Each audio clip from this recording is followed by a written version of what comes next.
Sachs. Yes, Liam. Please, not this early in the morning. Not this early in the morning. morning. All the flattery. So, Christine Lagarde, IMF comes out and says, look, we've got to break this link between the sovereigns and the banks finally.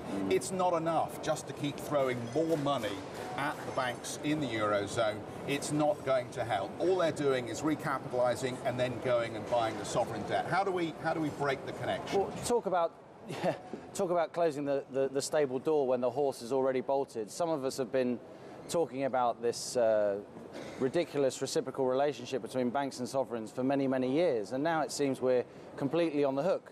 The banks are propping up the government's propping up the banks, and it's ordinary households and firms that are suffering. And quite frankly, you know, I live in Russia now, as you know, and we're making complete fools of ourselves in the Western world. The Russians, the Chinese, the whole of Asia, in fact, they can't believe that we're making such a pig's ear of trying to deal with this crisis. It's very, very clear, Jeff. Fiscal union, in my mind, is a complete miasma, a complete fantasy. It's an intellectual fig leaf for more money printing. It's never going to happen. It's never going to be sustainable. So let's just get on with it, restructure the Eurozone, a smaller Eurozone, so we can get some kind of stability, and the rest of the world, and Europe included, can go about building economic wealth. That's not a core Goldman view, though, is it, Jim? If life would be so simple. I mean, I often think that's what the conservative Germans are sort of in the background trying to execute, but the political reality gets in the way. You know, what do you do about in Italy? You wouldn't have corporate Germany ever going into EMU unless the Italians were in it. So, Jim, do you believe in fiscal union? Do you believe in fiscal union? Do you think for now, next week, for the next 10 years, Italians, Spaniards, Greeks and Portuguese are going to be happy with German people telling them what to do? Is that really sustainable? I know that means that we can then have more money printing if we move towards that, and the banks will be happy, but is it really sustainable? I think the Italians do want that, actually, yeah. I think you need to read some history books. Well, there you go. I think the Italians are very pro-United States of Europe. That's partly why another part of the background engineering going on is you know, Berlusconi not being on the scene and various other players. You know, there's an underlying plan which might not work, but there seems to me there's So you envisage fiscal transfers of 5, 10, 15, 20% of GDP between the various parts of the Eurozone as we have in the United States. You think that's doable? You know, I think we also got to stand back and take a bit more perspective. It's so fashionable to regard Germany as the strong competitive player. You know, 12 years ago when this thing started, the phrase Eurosclerosis originated from Germany as supposedly entering the Eurozone at an uncompetitive rate and it could never change. So, you know, but is fiscal union workable? That's what I asked about. Well, I want to raise a parallel thing that you touched on. You know, the most interesting thing that, I think I mentioned it to you, said something else. Yeah, I'm reading a story in the Japanese Nikkei this week about the Japanese mega banks buying lots of government bonds.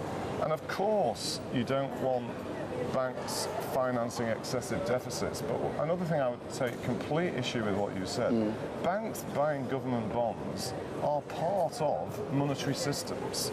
And what you have, well, you are right now the markets believe EMU has broken down, but all this nonsense about these banks buying too many bonds, it happens in the UK, it happens in the US, it happens in Japan.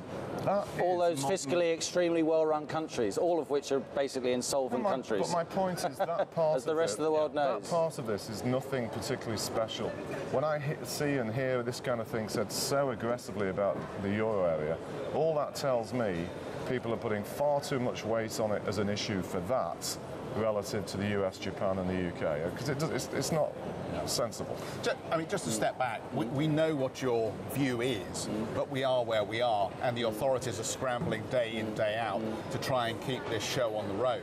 So just to drill down into what's been happening at each policy stage and whether there's an opportunity to make a bit of a turn in the market around it. Clearly, the Germans are still engaged in keeping the project alive, but it's been a slow drip-by-drip process. But it does look as though Merkel, sometime soon, is going to sign off on 600 billion euros to step Jeff, in and start lowering yields of Spanish debt. Your comment up front, you know, I detect from a couple of conversations I've had here with people that have come straight from Mexico that they have a bit more belief that something is in the works. You know, your big picture points of whatever may be, but please, Jim. the Germans... Jim, don't big picture whatever me, yeah? I mean, fiscal union, can it work? Well, that's what you need to answer. Will it work? Let Jim just finish the point. We could have sat here and had that conversation for the past 15 years, and we probably will the next 50. Yeah. The point is, they're not giving it up just because some people, yourself maybe included, don't believe it could work.